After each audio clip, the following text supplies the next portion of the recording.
Each decade, residents of the United States are asked to participate in the national census. The census is the cornerstone of American democracy, built into the Constitution to ensure equal representation in Congress. During the last census in 2010, the majority of American households filled out and mailed back their census forms. However, we didn't receive a response from about 50 million addresses. We had to send census takers to each of these addresses to get those responses in person. It turned out about 14 million of those were vacant. Another 5 million no longer existed or weren't used as living quarters.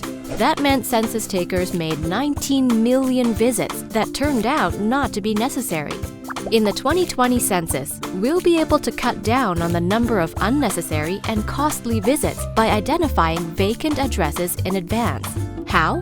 By using administrative and third-party data sources.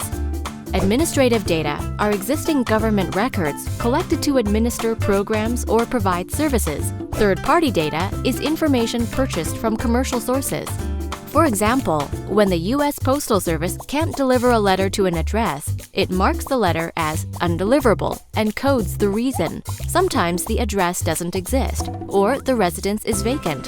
In the 2020 census, we'll be able to take the list of addresses that were marked as vacant close to Census Day and match those against other government address records, such as the latest tax filing mailings. If an address is marked as vacant in multiple sources, we'll remove it from the list of addresses that we need to visit in person if we don't get a response.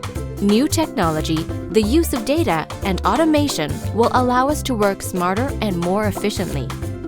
That's just one example of the many innovative new uses of administrative data planned for the 2020 census. Altogether, these uses could save as much as $1.4 billion. And that's smart government.